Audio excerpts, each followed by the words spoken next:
La nuit tombe sur le causse du Quercy comme un voile de velours noir, et dans cette obscurité qui engloutit les plateaux calcaires, une lueur tremblante apparaît au fond de la vallée de l'Alzou.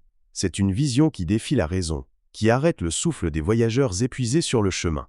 Des lumières qui semblent suspendues dans le vide, accrochées à la paroi rocheuse comme des étoiles tombées du ciel. Rocamadour. La cité sainte qui refuse de toucher la terre, qui s'agrippe à la falaise verticale avec l'obstination des siècles et la foi des hommes qui l'ont construite, pierre après pierre, prière après prière. Le vent souffle en rafale depuis les hauteurs du plateau, un vent qui a traversé des lieues de landes sauvages, avant de plonger dans cette gorge étroite. Il siffle contre la roche, s'engouffre dans les anfractuosités de la falaise, fait claquer les volets de bois des maisons, qui semblent défier les lois de la pesanteur. Ce vent porte avec lui l'odeur de la pierre humide, de la mousse qui colonise les recoins sombres, du genévrier qui pousse sur les corniches inaccessibles. Dans l'air froid de cette nuit d'automne, on peut presque sentir le poids de l'histoire, la présence invisible de tous ceux qui sont venus ici avant nous, cherchant quelque chose qu'ils ne pouvaient nommer. Le pardon, l'espoir, la grâce, ou simplement un moment de paix dans un monde brutal. Approchez-vous lentement, comme le faisaient les pèlerins d'autrefois, quand ils descendaient le sentier escarpé qui serpente le long de la rivière. Vos yeux s'habituent peu à peu à l'obscurité, et la vision devient plus claire, plus impossible encore. Les bâtiments ne sont pas simplement construits contre la falaise. Ils font corps avec elle. Ils émergent de la roche comme s'ils avaient poussé là naturellement au cours des millénaires. Les toits de l'eau se superposent en cascades irrégulières, les murs de pierre blonde se fondent dans la couleur du calcaire, et tout en haut, dominant cet empilement vertigineux. Le château se dresse comme une couronne sur le front de la montagne, gardien éternel de ce lieu hors du temps. Mais ce n'est pas le château qui attire les regards. C'est la basilique, à mi-hauteur de la falaise, suspendue au-dessus du vide, comme une offrande faite au ciel. Ses fenêtres gothiques brillent faiblement dans la nuit, illuminées par les cierges qui ne cessent, éteignent jamais complètement. Devant elle, un escalier monumental fend la falaise, 216 marches de pierre usées par les genoux de milliers de pèlerins venus implorer la Vierge Noire. Même dans l'obscurité, on peut deviner les rigoles creusées dans la pierre par les larmes et la sueur de ceux qui ont grimpé cette voie de pénitence, marche après marche, douleur après douleur, en murmurant leurs prières dans le souffle court de l'effort et de la foi. L'eau de l'Alzou murmure en contrebas, invisible dans les ténèbres, mais sa voix ne cesse jamais. Elle chante une mélodie ancienne, un chant qui était là bien avant que les premiers ermites ne viennent se réfugier dans les grottes de cette falaise, et qui sera là longtemps après que les dernières pierres des sanctuaires auront rejoint la poussière. C'est une présence constante, un rappel que même les œuvres les plus sacrées des hommes ne sont que des moments fugaces dans le grand livre du temps. Il faut remonter très loin dans l'histoire, bien avant que ce lieu ne devienne l'un des sanctuaires les plus vénérés de la chrétienté, pour comprendre pourquoi cette falaise a toujours attiré ceux qui cherchaient quelque chose au-delà du monde ordinaire. Les anciens Gaulois connaissaient déjà ce lieu. Ils voyaient dans cette faille vertigineuse une porte entre les mondes, un passage où le voile entre le visible et l'invisible était plus mince qu'ailleurs. Peut-être y avaient-ils érigé leurs propres autels, peut-être y avaient-ils déposé leurs offrandes aux dieux de la pierre et du vent. Puis vinrent les Romains, puis les premiers chrétiens, et finalement, au début du Moyen-Âge, un homme dont le nom allait devenir légende. On l'appelait Amadour. Personne ne savait d'où il venait vraiment. Certains murmuraient qu'il avait été un grand seigneur qui avait renoncé au monde, d'autres qu'il était un pèlerin revenu de Terre Sainte, portant en son cœur des secrets trop lourds pour être partagés.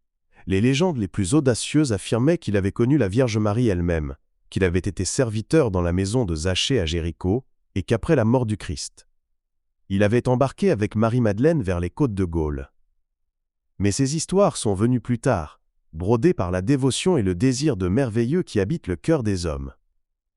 Ce que l'on sait, ce que murmurent encore les pierres de Rocamadour quand le vent se tait, c'est qu'un homme est venu ici, il y a plus de 1000 ans, cherchant la solitude et le silence. Il a trouvé une grotte à mi-hauteur de la falaise, un abri naturel creusé par l'eau et le temps dans le calcaire. Un lieu où le monde semblait loin, où même le ciel paraissait plus proche que la terre des hommes. C'est là qu'il s'est installé, avec pour seul compagnon les oiseaux qui nichaient dans les fissures de la roche et les chauves-souris qui sortaient chaque soir dans un bruissement d'ailes de cuir. Imaginez-le, cet ermite solitaire, dans sa grotte austère.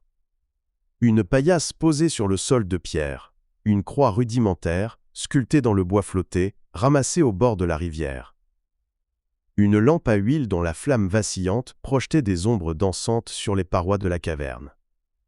Le froid mordant de l'hiver s'insinuait par toutes les ouvertures, glaçant ses os malgré les peaux de bêtes dont il s'enveloppait. Elle, été, la chaleur transformait sa retraite en un four où l'air semblait trop épais pour être respiré. Mais Amadour ne cherchait pas le confort. Il cherchait quelque chose de plus profond, de plus essentiel, la communion avec le divin, la purification de l'âme par la souffrance et la prière. Ses journées suivaient un rythme immuable, scandé par les prières qui montaient de ses lèvres comme l'encens monte vers les voûtes d'une cathédrale. Au lever du soleil, alors que les premiers rayons dorés illuminaient la paroi opposée de la vallée, il récitait les laudes. À midi, quand la lumière était si intense qu'elle faisait étinceler chaque grain de calcaire, il méditait sur les mystères de la foi. Au crépuscule, quand les ombres s'allongeaient et que le monde basculait lentement dans l'obscurité, il chantait les vêpres d'une voix qui résonnait étrangement dans la gorge étroite, portée par les échos de la pierre. Et la nuit, dans les heures les plus sombres où les étoiles semblaient si proches qu'on aurait pu les toucher, il priait pour le salut du monde, pour tous ceux qui souffraient, pour tous ceux qui cherchaient sans savoir quoi. Parfois, des voyageurs l'apercevaient depuis le sentier en contrebas, une silhouette immobile devant sa grotte, les bras levés vers le ciel dans une attitude d'adoration éternelle. Certains montaient jusqu'à lui, cherchant un conseil, une bénédiction, ou simplement la preuve qu'il était possible de vivre autrement que dans l'agitation du monde. Amadour les accueillait avec une douceur paisible, leur offrait l'eau fraîche de la source qui suintait de la roche, partageait avec eux les quelques racines et les baies sauvages qui constituaient sa maigre nourriture. Il parlait peu, mais ses mots avaient le poids de la sincérité absolue. Ceux qui repartaient de sa grotte disaient qu'ils se sentaient transformés comme si quelque chose de lourd était détaché de leur âme. Les années passèrent ainsi, puis les décennies. Amadour vieillissait dans sa solitude choisie, son corps se courbant sous le poids des années et de l'ascèse, mais son regard demeurait clair, illuminé d'une lumière intérieure qui ne faiblissait pas. Il avait sculpté de ses propres mains une petite statue dans le bois sombre d'un noyer tombé lors d'une tempête. Une vierge à l'enfant d'une beauté simple et puissante, au visage grave et doux. Il priait devant elle chaque jour, lui confiant ses espoirs et ses peines, lui demandant d'intercéder pour tous ceux qui souffraient. Un matin, alors que l'aube teintait le ciel de rose et d'or, Amadour ne répondit plus à l'appel du soleil. Un berger qui passait par là, intrigué par le silence inhabituel, grimpa jusqu'à la grotte. Il trouva l'ermite agenouillé devant sa statue de la Vierge, les mains jointes, le visage paisible, comme endormi dans la prière. Mais il ne respirait plus. Son âme avait quitté ce monde sans bruit, sans lutte, glissant de la terre vers le ciel, avec la même sérénité qu'il avait mise à vivre. On l'enterra là, dans sa grotte bien-aimée, sous le sol de pierre qui avait porté ses genoux pendant tant d'années. Quelques fidèles vinrent se recueillir sur sa tombe, apportant des fleurs sauvages cueillies sur les coteaux. Puis le temps fit son œuvre. Les générations passèrent. Le souvenir d'Amadour devint flou, une histoire racontée au coin du feu, une légende parmi d'autres. La grotte fut en partie oubliée, envahie par les ronces et les herbes folles, mais certains lieux refusent l'oubli. Certains lieux portent en eux une force qui attire, qui appelle, qui ne peut être totalement effacée. Des pèlerins continuaient à venir à Rocamadour, attirés par quelque chose qu'ils ne comprenaient pas tout à fait, peut-être là, écho de la sainteté d'Amadour, peut-être la simple beauté vertigineuse de ce lieu suspendu entre ciel et terre. On construisit une petite chapelle près de la grotte, puis une autre, puis un monastère. Le sanctuaire grandissait lentement, pierre après pierre, prière après prière, et puis vint l'an 1166. Une date gravée à jamais dans la mémoire de Rocamadour. Des ouvriers creusaient devant la chapelle Notre-Dame pour agrandir l'espace destiné aux pèlerins. Leurs pioches frappaient la roche avec un bruit sourd et régulier, soulevant des nuages de poussière blanche dans l'air immobile de l'été. Soudain, le son changea. Le métal heurta quelque chose de différent, quelque chose qui n'était pas de la pierre. Les ouvriers s'immobilisèrent, échangeant des regards incertains. Ils se mirent à creuser plus délicatement, écartant la terre et les gravats avec leurs mains. Ce qu'ils découvrirent ce jour-là fit se propager la nouvelle à travers toute la chrétienté comme un feu dans une forêt sèche.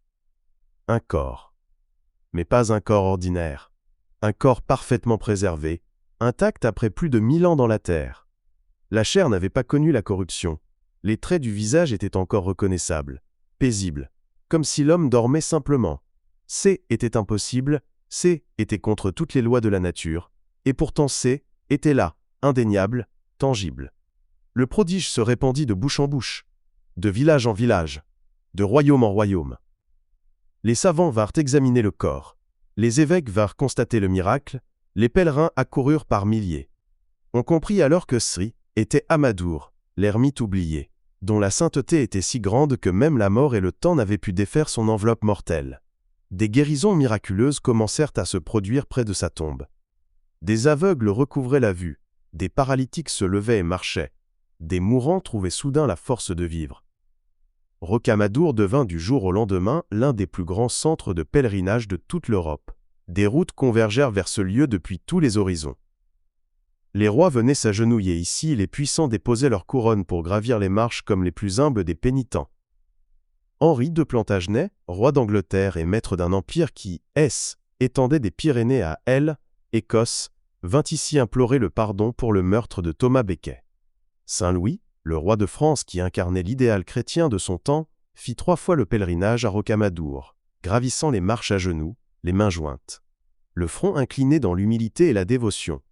Mais c'est une autre présence qui attirait les cœurs et les espoirs des pèlerins, une présence qui brillait dans la pénombre de la crypte comme une étoile sombre, la Vierge Noire.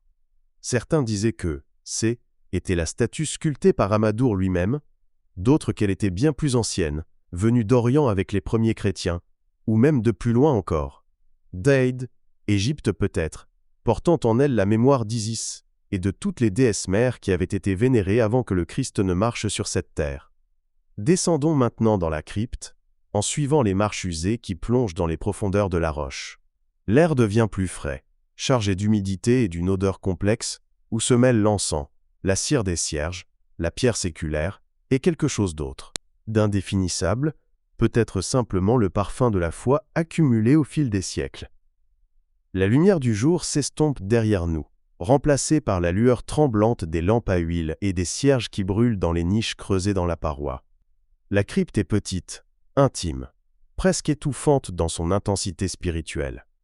Les voûtes basses semblent peser sur les épaules des visiteurs, les obligeant à s'incliner, à se faire plus petits, à adopter une posture d'humilité naturelle. Les murs sont couverts d'ex-voto, des milliers de témoignages de gratitude laissés par ceux qui ont trouvé ici ce qu'ils cherchaient. Des chaînes de fer rouillées, portées autrefois par des prisonniers libérés miraculeusement. Des béquilles abandonnées par ceux qui ont retrouvé l'usage de leurs jambes.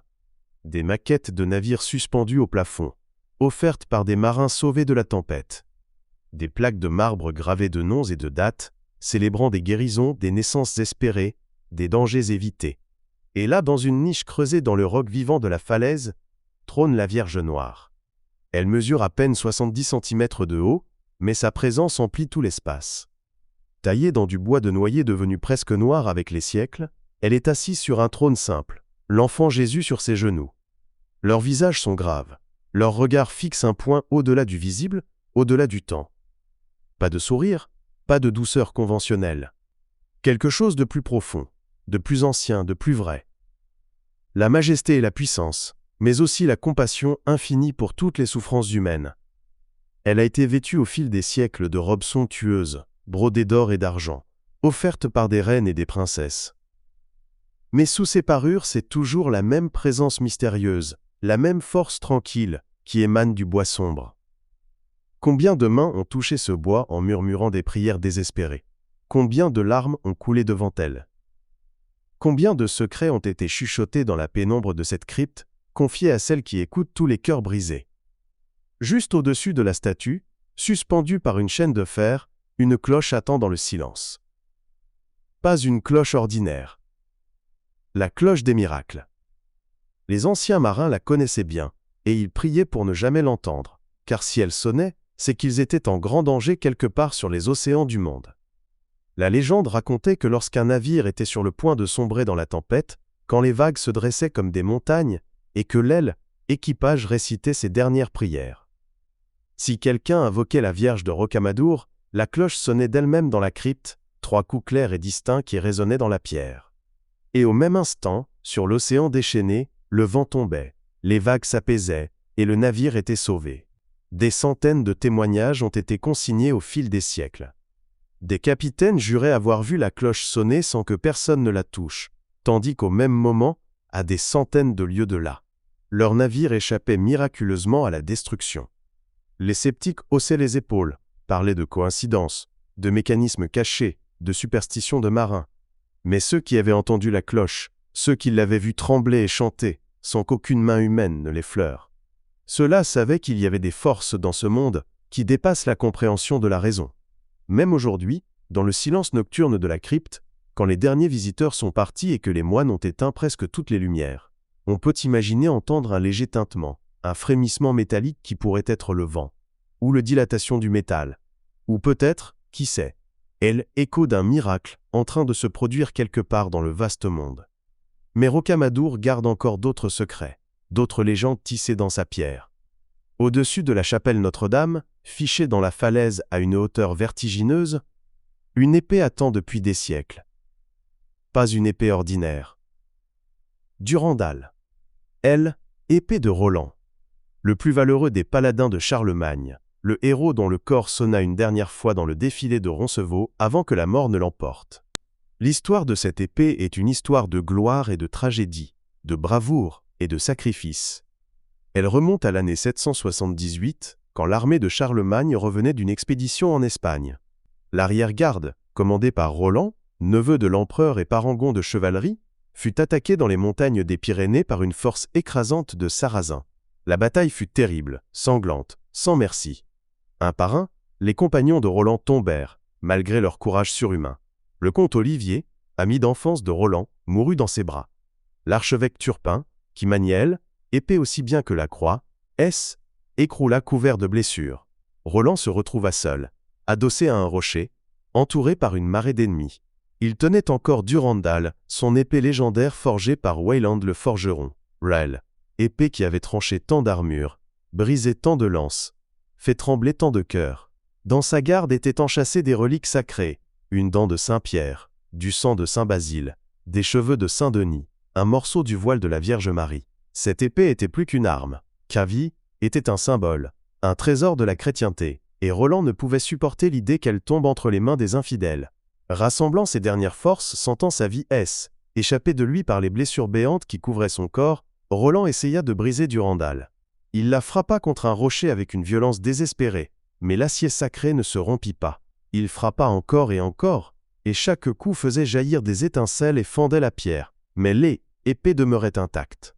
Alors Roland comprit qu'il ne pourrait la détruire. Il devait la cacher, la mettre hors de portée de ceux qui voudraient s'en emparer. Il se redressa une dernière fois, chancelant, le souffle court. Il prit Durandal à deux mains, la fit tournoyer au-dessus de sa tête dans un dernier geste de défi, et la lança de toutes ses forces vers le nord, vers le cœur de la France, vers les terres chrétiennes qu'il avait défendues toute sa vie. Épée fendit l'air en sifflant, tournoyant comme un éclat d'argent dans le soleil couchant. Éloignant toujours, portée par une force qui, était plus seulement humaine. Elle vola par-dessus les montagnes, par-dessus les vallées, par-dessus les forêts et les rivières, pendant des lieues et des lieues impossibles. Et finalement, alors que sa course semblait ne jamais devoir s'arrêter, elle plongea vers la terre et se ficha profondément dans la falaise de Rocamadour, sous la protection de la Vierge Noire, dans le sanctuaire le plus sacré de tout le royaume. C'est ainsi que le racontent les légendes, du moins. Les historiens haussent les sourcils, parlent d'impossibilité physique, de distance infranchissable. Ils suggèrent que peut-être un chevalier de retour de Roncevaux apporta quelle épée ici et l'offrit au sanctuaire en mémoire de Roland. Ou peut-être que Laffy était déjà là et que la légende s'y attacha plus tard, brodant sur la réalité le merveilleux dont les hommes ont toujours eu besoin pour donner du sens à leur existence. Mais qu'importe la vérité historique. Ce qui compte, c'est que pendant des siècles, les pèlerins ont levé les yeux vers cette lame rouillée plantée dans la roche, et qu'ils y ont vu bien plus qu'un morceau de métal ancien. Ils y ont vu le symbole du sacrifice ultime, du héros qui préfère perdre sa vie plutôt que de trahir ses valeurs. Ils y ont vu la preuve que même dans la défaite apparente, même dans la mort, il peut y avoir une victoire plus profonde. Une gloire qui ne se mesure pas en territoire conquis ou en bataille gagnée, mais en fidélité absolue à ce qui est juste et bon. Épée est toujours là, aujourd'hui encore. Bien que le temps et les éléments l'aient rongée. Elle fait partie de Rocamadour comme la falaise elle-même, comme les marches usées, comme la Vierge Noire dans sa crypte. Une strate de plus dans ce palimpseste de foi et de légendes, de miracles et d'histoires. La nuit est maintenant totale. La lune s'est levée, un croissant mince, qui découpe des ombres nettes sur la pierre blanche de la falaise. Le sanctuaire dort, mais ce n'est pas le sommeil de l'oubli. C'est une veille silencieuse, une présence qui demeure. Les moines ont regagné leurs cellules, leurs psalmodies se sont tus, mais quelque chose persiste dans l'air, une vibration presque imperceptible. Comme si les prières de tant de siècles avaient imprégné la pierre elle-même d'une vie mystérieuse. Gravissons maintenant ces marches célèbres, les 216 degrés de pénitence qui montent vers la basilique. La pierre est froide sous les mains, lisse et creusée par l'usure. Ici, chaque marche a reçu des milliers de genoux suppliants. Des rois et des mendiants, des saints et des pécheurs, tous égaux dans l'effort et dans l'espoir. On raconte que certains montaient les marches en portant des chaînes, s'infligeant des souffrances supplémentaires pour expier des fautes qu'ils jugeaient impardonnables. D'autres montaient en chantant des hymnes, transformant la pénitence en célébration. D'autres encore montaient en silence complet, les lèvres serrées, les yeux fixes, concentrés sur une intention si profonde qu'elle ne pouvait être exprimée par des mots. Imaginez la scène un jour de grand pèlerinage au Moyen-Âge, quand des milliers de fidèles convergeaient vers Rocamadour depuis tous les coins de l'Europe. L'escalier était une rivière humaine qui montait lentement, très lentement, vers le sanctuaire. Le bruit des prières murmurées créait une rumeur continue, un bourdonnement grave, comme celui d'une ruche géante. L'odeur de tant de corps serrés les uns contre les autres, la sueur de l'effort, la poussière soulevée par le passage de milliers de pieds, le parfum de l'encens qui descendait de la basilique, tout cela créait une atmosphère à la fois oppressante et exaltante. Un mélange de corporel et de spirituel si intense qu'il en devenait presque insupportable. Certains évanouissaient en chemin, terrassés par l'effort, la chaleur, émotion. D'autres avaient des visions, voyaient la Vierge qui leur apparaissait, radieuse, leur tendant les bras, avec un sourire de compassion infinie. Ces visions étaient-elles réelles, ou étaient-elles que le produit de épuisement et de l'exaltation religieuse? Qui peut le dire? Pour ceux qui les vivaient, elles étaient aussi réelles que la pierre sous leurs genoux, aussi certaines que le souffle dans leurs poumons. Montons encore, marche après marche.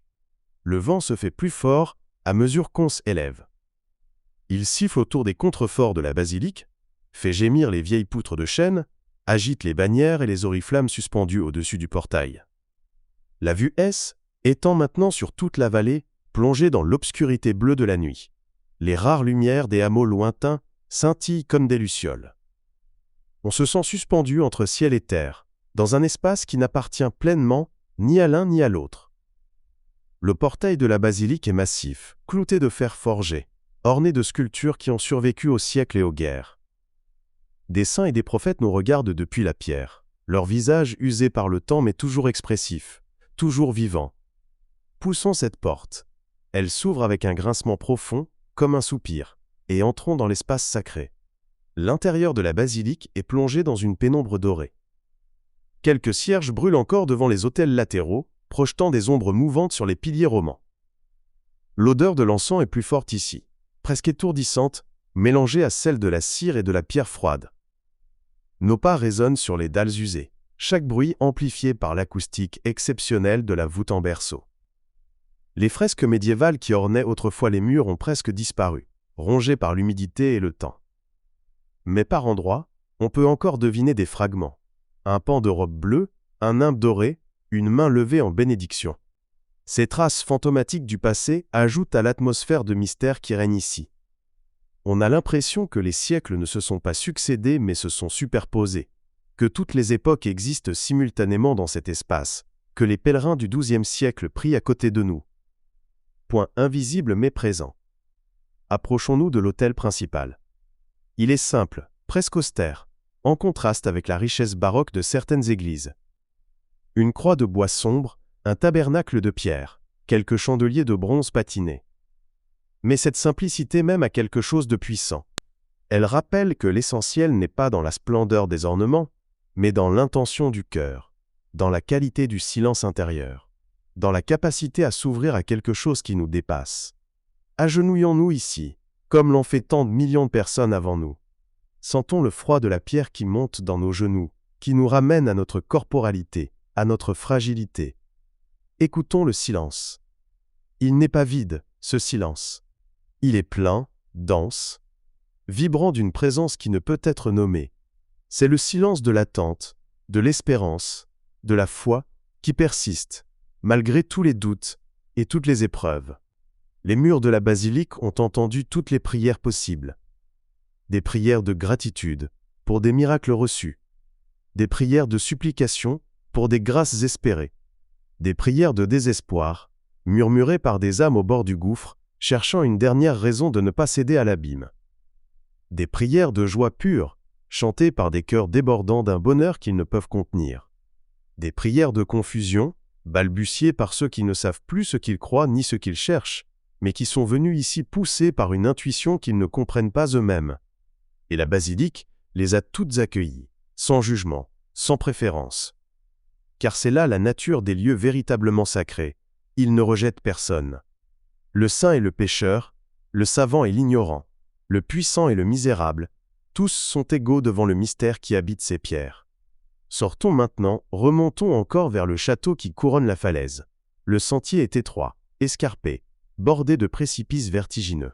Dans l'obscurité, chaque pas demande de la prudence. Le vent est encore plus fort ici. Il hurle autour des tours du château, fait claquer les volets de bois, arrache des tourbillons de feuilles mortes qui dansent comme des esprits dans la nuit. Le château de Rocamadour n'a jamais été une forteresse de guerre. Pas vraiment. Oh, il a joué son rôle dans les conflits qui ont déchiré cette région au fil des siècles. La guerre de 100 ans, les guerres de religion, les luttes féodales innombrables. Ces murs portent encore les traces des boulets de canon et des projectiles de siège. Mais sa véritable fonction a toujours été de protéger ce qui était en dessous. Le sanctuaire, les reliques, la Vierge Noire. C'est un gardien, pas un conquérant. De ses remparts, la vue est stupéfiante, même dans l'obscurité. On domine toute la vallée, on voit la rivière qui serpente comme un ruban d'argent sous la lune, on aperçoit les collines qui, étendent à perte de vue, couvertes de forêts sombres et de landes sauvages. C'est un paysage qui n'a presque pas changé depuis le Moyen Âge. Les routes modernes sont invisibles d'ici. Les lignes électriques se perdent dans la nuit. On pourrait presque croire qu'on est revenu 700 ans en arrière, qu'on va voir apparaître dans le lointain une colonne de pèlerins avec leurs bâtons et leurs besaces. Ou une troupe de chevaliers avec leurs bannières et leurs armures étincelantes. Mais c'est l'illusion qui joue avec nous. Le temps a passé, le monde a changé d'une manière que même les esprits les plus visionnaires du Moyen Âge n'auraient pu imaginer. Les certitudes qui soutenaient la foi de nos ancêtres ont été ébranlées par la science, par la philosophie, par l'histoire elle-même avec ses massacres et ses désillusions. Les pèlerins sont moins nombreux aujourd'hui qu'autrefois, et ceux qui viennent ne sont pas toujours mus par la même ferveur absolue qui animait leurs prédécesseurs. Et pourtant, Rocamadour demeure. La falaise est toujours là, immuable. Les sanctuaires sont toujours là, leurs pierres résistant à l'usure du temps. La Vierge Noire est toujours là, dans sa crypte, son regard mystérieux fixé sur elle, éternité. Et des gens continuent à venir, peut-être moins nombreux, peut-être moins certains de ce qu'ils cherchent, mais ils viennent quand même, attirés par quelque chose qu'ils ne peuvent tout à fait nommer. Car au-delà des dogmes et des doctrines, au-delà des miracles attestés ou contestés, au-delà même de la foi telle qu'on l'entend habituellement, Rocamadour parle à quelque chose de profond en nous. C'est un lieu qui incarne la persistance de l'espoir humain face à l'adversité, le refus de se résigner à la pure matérialité de l'existence, le désir têtu de croire qu'il y a plus dans ce monde que ce que nos sens peuvent percevoir. Les ermites qui vinrent établir dans ces grottes il y a plus de 1000 ans, comme Amadour, ne cherchaient pas le confort ni la sécurité. Ils cherchaient la transcendance, la possibilité de toucher ne serait-ce qu'un instant, quelque chose qui les dépassait infiniment. Les bâtisseurs qui érigèrent ces sanctuaires en défiant toutes les lois de la pesanteur et de la prudence ne le firent pas pour la gloire ou le profit. Ils le firent parce qu'ils croyaient que certains lieux méritaient les plus grands efforts, les plus grands sacrifices. Et les millions de pèlerins qui gravèrent ces marches au fil des siècles, usant la pierre de leurs genoux, noyant les dalles de leurs larmes, ne venaient pas tous chercher la même chose. Certains cherchaient la guérison d'un mal du corps, d'autres cherchaient le pardon d'une faute qui les rongeait. D'autres encore cherchaient simplement un moment de paix, une pause dans le tumulte d'une vie trop dure. Mais tous, d'une manière ou d'une autre, cherchaient quelque chose de plus grand qu'eux-mêmes, quelque chose qui donnerait du sens à leur souffrance et à leur joie. Redescendons maintenant, lentement, marche après marche, vers la vallée. La nuit commence à pâlir à l'est, annonçant l'aube qui viendra bientôt. Dans quelques heures, Les premiers rayons du soleil frapperont le sommet de la falaise, faisant étinceler la pierre blonde, chassant les ombres de la nuit.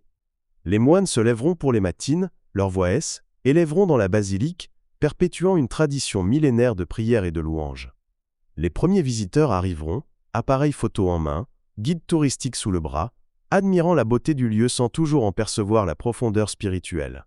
Mais cela aussi fait partie de l'histoire de Rocamadour. Ce lieu n'a jamais été figé dans une pureté abstraite. Il a toujours été vivant, changeant, accueillant le sacré et le profane, le sublime et l'ordinaire. Les marchands installaient leurs échoppes au pied de l'escalier des pèlerins, vendant des souvenirs, de la nourriture, des talismans.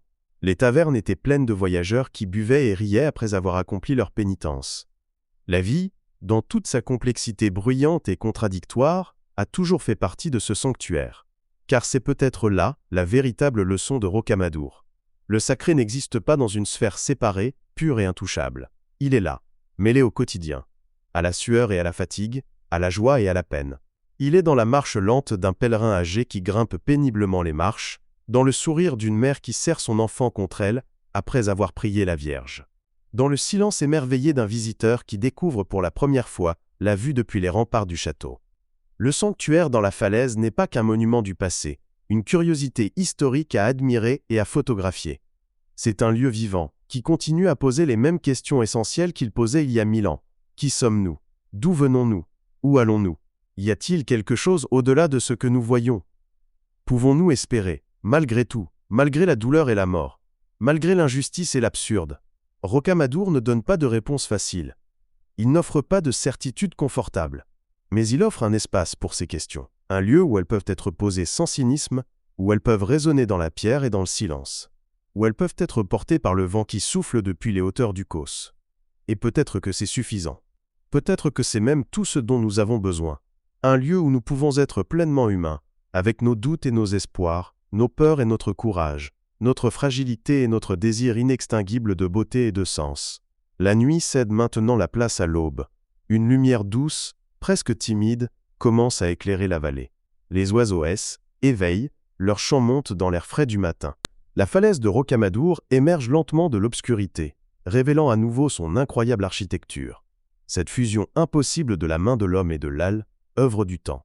Et la Vierge Noire, dans sa crypte silencieuse, continue sa veille éternelle, accueillant les prières des siècles passés et des siècles à venir, gardienne de tous ceux qui cherchent, qui espèrent, qui aiment, malgré tout. Car tant qu'il y aura des cœurs humains capables de émerveiller, de élever au-dessus de la simple survie pour chercher quelque chose de plus haut, de plus profond, de plus vrai. Rocamadour demeurera vivant, vibrant de la même force mystérieuse qui a attiré ici Amadour l'ermite il y a tant de siècles. Le sanctuaire dans la falaise attend. Il a attendu pendant des millénaires, et il attendra encore, témoin silencieux de notre quête éternelle de lumière dans les ténèbres.